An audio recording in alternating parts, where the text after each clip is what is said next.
Good evening my students and my dear friends. आप लोगों का मेरा यह चैनल ईटी क्लासेस पर स्वागत है। मैं आज अपने इस वीडियो में आप लोगों से लाभ हानि, जिसे हम लोग अंग्रेजी में प्रॉफिट एंड लॉस कहते हैं, उससे संबंधित बहुत ही महत्वपूर्ण ऑब्जेक्टिव बताने जा रहा हूं, जो कि सभी प्रकार के बोर्ड एग्जाम में पूछे जा चुके हैं। चाहे वो सीबीएसई बोर्ड हो, चाहे वो आईसीएसई बोर्ड हो, चाहे वो डब्ल्यूबीबीएससी हो, चाहे वो बिहार बोर्ड हो। और इतना ही नहीं, बहुत सारे कॉम्पिटिटिव एग्जाम में भी ये प्रश्न पूछे जा चुके हैं। इसीलिए इस प्रश्न को ध्यानमग्न होकर देखिएगा और समझने का प्रयत्न कीजिएगा। तो चलिए शुरू करते हैं। पहले हम लोग क्या करेंगे, पहले हम लोग प्रश्न को बढ़िया से पढ़ेंगे और समझेंगे। तो चलिए पढ़ना प्रारंभ करते हैं। क्रय मूल्य पर 20% का लाभ होने पर विक्रय मूल्य पर कितने प्रतिशत का लाभ होगा? प्रश्न में कहा गया है क्रय मूल्य पर 20% का लाभ होने पर विक्रय मूल्य पर कितने प्रतिशत का लाभ होगा। तो क्रय मूल्य, क्रय मने खरीदना, मूल्य मने दाम। खरीदने के दाम को हम लोग क्या बोलते हैं? क्रय मूल्य। मान लीजिए मैं किसी दुकानदार से 5 रुपया में एक पेन खरीदता हूं, तो मेरे लिए उस पेन का क्रय मूल्य, अर्थात जिसको हम लोग अंग्रेजी में कॉस्ट प्राइस बोलते हैं, वो 5 रुपया हुआ। और दुकानदार ने उस पेन को क्या किया? बेचा। तो दुकानदार के लिए उस पेन का क्रय मूल्य नहीं हुआ, वो दुकानदार का विक्रय मूल्य हुआ, जिसको हम लोग अंग्रेजी में क्या बोलते हैं? Selling price. सेलिंग प्राइस बोलते हैं विक्रय मूल्य। विक्रय अर्थात बेचना और मूल्य माने दाम, बेचने का दाम। तो प्रश्न में कहा गया है कि यदि क्रय मूल्य पर 20% का लाभ होता है तो विक्रय मूल्य पर कितने प्रतिशत का लाभ होगा। तो इस चीज को कैसे फाइंड करेंगे, आइए हम लोग प्रारंभ करते हैं। तो पहले हम लोग क्या करेंगे, किसी वस्तु का क्रय मूल्य कुछ लेट कर लेंगे। एक्स वाई जेड कुछ भी लेट कर सकते हैं, या तो हम लोग जानते हैं प्रतिशत का अर्थ होता है 100 में, 100 में। प्रति माने 1 और 100, सत माने 100 माने 100 में। तो 100 लेट करके भी इस प्रश्न को हम लोग बना सकते हैं। तो चलिए हम लोग पहले x लेट करके बनाते हैं, फिर 100 लेट करके भी बनाएंगे। लेट करके अर्थात मान के। तो चलिए x लेट करते हैं। माना कि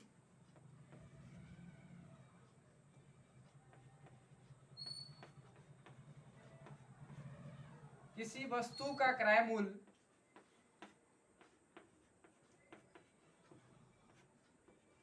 किसी वस्तु का क्रय मूल्य x रुपया है। x को इन्वर्टेड कॉमा के अंदर लिखिए, x रुपया है।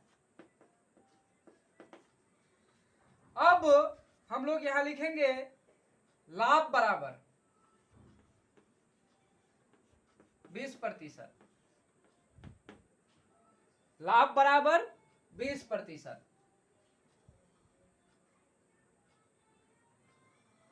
वस्तु का क्रय मूल्य x रुपया है और क्रय मूल्य पर 20% का लाभ हो रहा है। तो लाभ बराबर कितना है? 20%।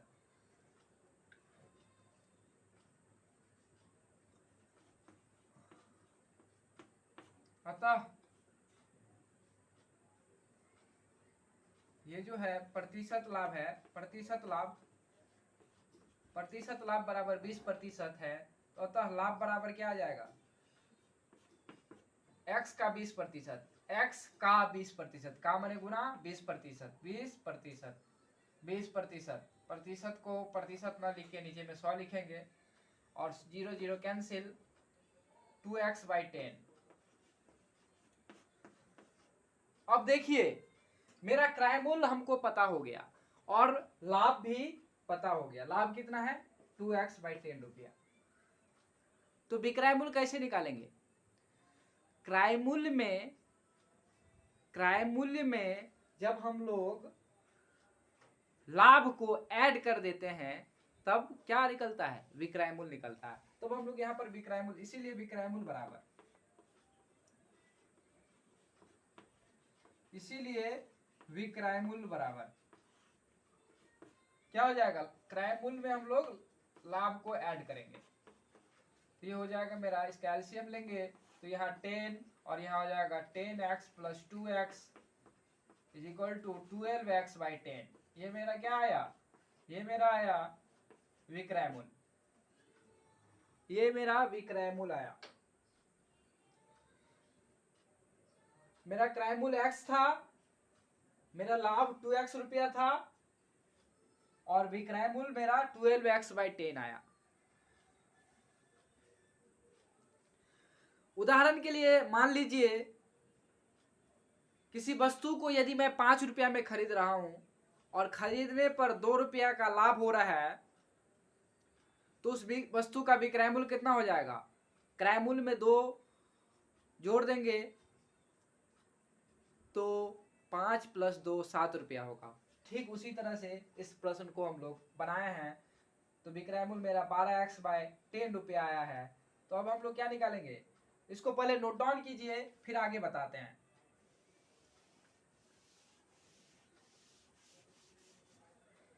अतः विक्रय मूल्य पर प्रतिशत लाभ, अतः विक्रय मूल्य पर प्रतिशत लाभ बराबर विक्रय मूल्य पर प्रतिशत लाभ बराबर विक्रय मूल्य पर प्रतिशत लाभ कितना हो जाएगा?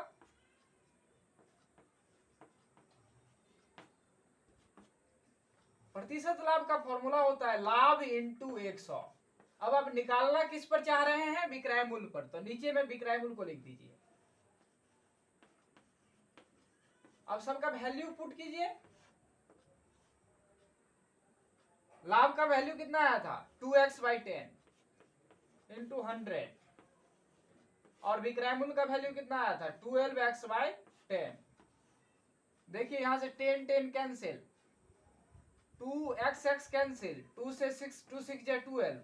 अब 6 से 100 को काटिए, 6 2 3 जा 6 और यहां पर आया 50। 2 का टेबल 50 बार पढ़ेंगे तो अब 100, तो यहाँ पर 50 बाई 3 और ये चीज जो आया वो क्या चीज में आएगा? प्रतिशत निकालना है, परसेंटेज में आएगा। तो यहाँ पर हम लोग क्या लिखेंगे? परसेंटेज लिखेंगे। तो ये 50 बाई 3, इसको अगर हम लोग पूर्णांक में लिखते हैं इसको हम लोग लिख सकते हैं 16.2/3, 16 48 2 50/3 प्रतिशत आंसर।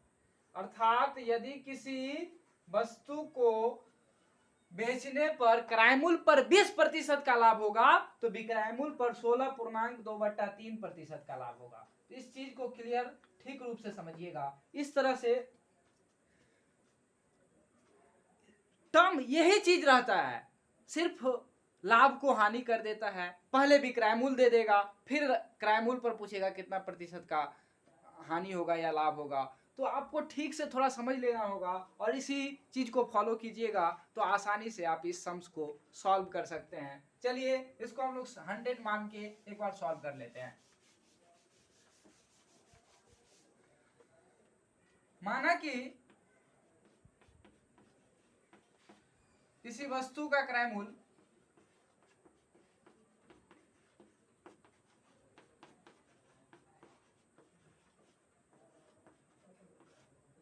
100 रुपया है, 100 रुपया है। चूंकि प्रतिशत लाभ बराबर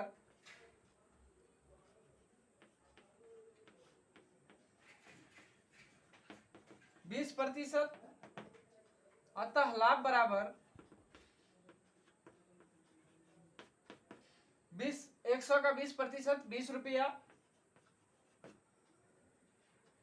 अब विक्रय मूल्य बराबर, जब लाभ होता है तो विक्रय मूल्य का क्या फॉर्मूला होता है? विक्रय मूल्य बराबर हो जाता है क्रय मूल्य प्लस लाभ। तो क्रय मूल्य 100 रुपया है और विक्रय मूल्य 20 रुपया है तो क्रय मूल्य प्लस लाभ अर्थात 120 रुपया। अब यहां पर लिखिए विक्रय मूल्य, विक्रय मूल्य पर विक्रय मूल्य पर प्रतिशत लाभ बराबर। विक्रय मूल्य पर प्रतिशत लाभ कैसे फाइंड करेंगे? ये फॉर्मूला आपको बता चुके हैं। क्या है? लाभ इंटू 100 और किस पर निकालना है? पर विक्रय मूल्य पर। तो विक्रय मूल्य को नीचे लिख देंगे।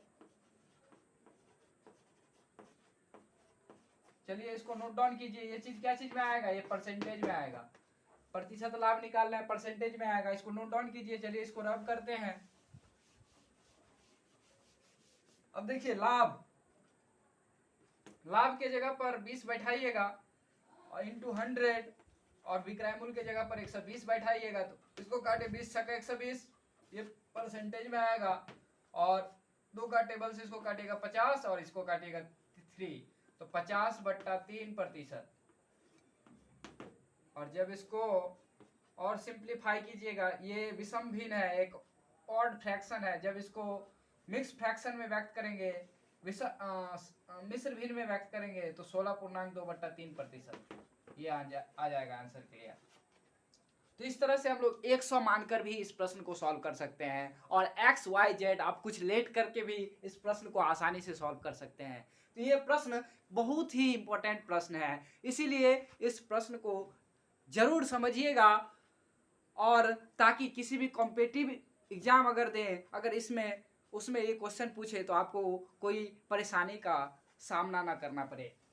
यदि यही चीज उल्टा करके पूछ देता है, यहां पर इसको विक्रय मूल्य कह देगा और यहां पर कह देगा क्रय मूल्य। विक्रय मूल्य पर 20% का लाभ होने पर क्रय मूल्य पर कितने प्रतिशत का लाभ होगा? तो आप किसी भी तरह से बना सकते हैं, 100 मान करके भी, या एक्स वाई जेड किसी भी चीज को लेट कर लीजिए। तो क्या चीज लेट करेंगे? चलिए एक बार जेड लेट कर लेते हैं। कैसे बनाइएगा? विक्रय मूल्य पर 20% का लाभ होने पर क्रय मूल्य पर कितने प्रतिशत का लाभ होगा? तो माना कि सबसे पहले हल लिखेंगे। माना कि किसी वस्तु का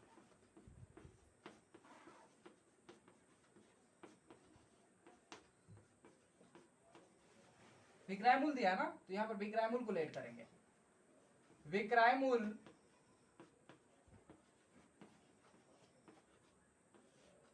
जेड रुपया है। अब क्या दिया है? लाभ, प्रतिशत लाभ बराबर 20%।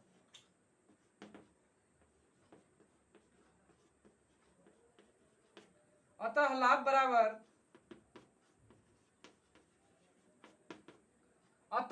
बराबर क्या हो जाएगा? लाभ बराबर हो गया जेड का 20%। जेड गुने 20/100। 20% परसेंट अर्थात नीचे में 100 आ जाएगा, 0 0 कैंसिल। यहां पर हो जाएगा आपका 2Z/10 रुपया। अब यदि हम लोग यहां से क्रय मूल्य फाइंड करते हैं, अब क्रय मूल्य बराबर, तो लाभ होने से लाभ और विक्रय मूल्य यदि मालूम रहे तो क्रय मूल्य कैसे फाइंड कीजिएगा? विक्रय मूल्य में जब क्रय मूल्य को सब्सट्रैक्ट कीजिएगा तो क्रय मूल्य आ जाएगा। विक्रय मूल्य में से जब लाभ को सब्सट्रैक्ट कीजिएगा तो क्रय मूल्य आ जाएगा। तो विक्रय मूल्य क्या है? जेड है, माइनस 2Z/10। अब इसको सब्सट्रैक्ट कीजिए। 110 कैल्सियम लीजिएगा 10, यहां पर आ जाएगा 10Z, यहां आ जाएगा 2Z। 10Z minus 2Z 8Z/10। ये 8Z/10 रुपया। ये मेरा क्या आ गया? ये मेरा क्रय मूल्य आ गया। अब क्या निकालना है आपको? क्रय मूल्य पर प्रतिशत लाभ। क्रय मूल्य पर प्रतिशत लाभ बराबर, प्रतिशत लाभ का क्या फॉर्मूला होता है? लाभ इंटू 100। अब किस पर निकालना है? यहाँ पर क्रय मूल्य पर निकालना है। तो नीचे भी क्या लिख देंगे? क्रय मूल्य। विक्रय मूल्य पर तो दिया ही गया था, क्रय मूल्य पर निकालेंगे तो नीचे में क्या लिख देंगे? क्रय मूल्य। और ये चीज क्या चीज में आ जाएगा? ये परसेंटेज में आएगा। चलिए इसको नोट डाउन कीजिए, फिर आगे हम इसको दिखाते हैं। चलिए इसको रब करते हैं। यहाँ देखिए लाभ कितना आया था 2x/10 इंटू 100 और विक्रयमूल कितना आया था 8x/10। अब इसको सॉल्व कीजिए, 10 कैंसिल, x कैंसिल, 2 4 जा 8 और 4 का टेबल में 125 टाइम्स में आएगा, 25 बार में आएगा, तो 4 से डायरेक्ट 100 कट जाएगा 25 बार में, तो यहाँ पर 25% आंसर आ गया क्लियर। यदि विक्रयमूल पर 20% का लाभ हो गया तो क्रयमूल पर 25% का लाभ होगा। इस प्रश्न को ठीक से समझिएगा। इसीलिए जैसा लाभ है ना, हाँ वही चीज उसी तरह से हानि पर भी प्रश्न पूछा जाता है। तो आपको विक्रयमूल और क्रयमूल के कॉन्सेप्ट को क्लियर रखना होगा। देखिए विक्रयमूल और क्रयमूल के कॉन्सेप्ट को क्लियर कैसे रखेंगे।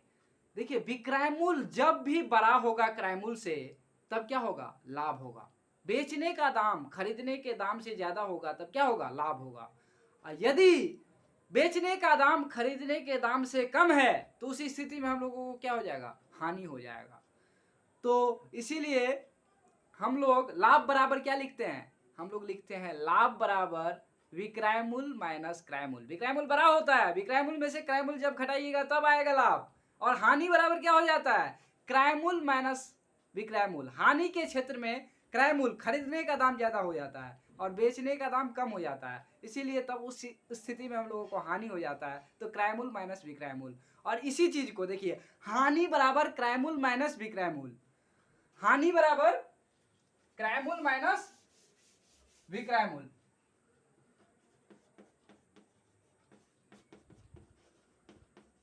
इसी फॉर्मूला से हम लोग क्रयमूल और विक्रयमूल का वैल्यू आसानी से निकाल सकते हैं। देखिए यहां से अगर आप क्रयमूल का वैल्यू निकालिएगा तो क्या हो जाएगा, यहां से अगर हम लोग क्रयमूल को फाइंड करना चाहते हैं तो क्रयमूल को इसी तरफ रहने दीजिए और विक्रयमूल को बाएं तरफ भेज दीजिए, तो इधर आ जाएगा। विक्रयमूल उधर माइनस में है, इधर जब भेजिएगा तो विक्रयमूल प्लस हानि, विक्रयमूल प्लस हानि, तो क्रयमूल क्या बराबर क्या हो जाएगा, विक्रयमूल प्लस हानि। अब देखिए अगर विक्रयमूल का वैल्यू निकालना है तो विक्रयमूल को बाएं पक्ष में ले आइए। यहाँ विक्रयमूल प्लस में आ गया बाएं पक्ष में। अब इसका चूंकि वैल्यू निकालना है तो पहले से दाएं पक्ष में क्रयमूल उपस्थित है और हम लोगों को क्या करना पड़ेगा, हानि को दाएं पक्ष में ले जाना पड़ेगा। इधर प्लस में है, इधर जब लाएंगे तो ये माइनस हानि आ जाएगा। इस तरह से विक्रयमूल बराबर क्रयमूल माइनस हानि। इस तरह से वो ये कॉन्सेप्ट को समझिए। कॉन्सेप्ट अगर क्लियर हो जाएगा तो उसी से तो फॉर्मूला बन जाता है और उसी से फिर धीरे धीरे धीरे धीरे सारे सम्स बन जाते हैं। थोड़ा मेथड प्रोसेस जानने का जरूरत होता है, तो जो मैं आप लोगों को इस चैनल के माध्यम से प्रोवाइड करूंगा, इसीलिए आप लोग मेरे इस चैनल को सब्सक्राइब जरूर कीजिएगा और अपने सभी दोस्तों को शेयर कीजिएगा। तो थैंक यू सो मच, फिर मिलेंगे अगले वीडियो में।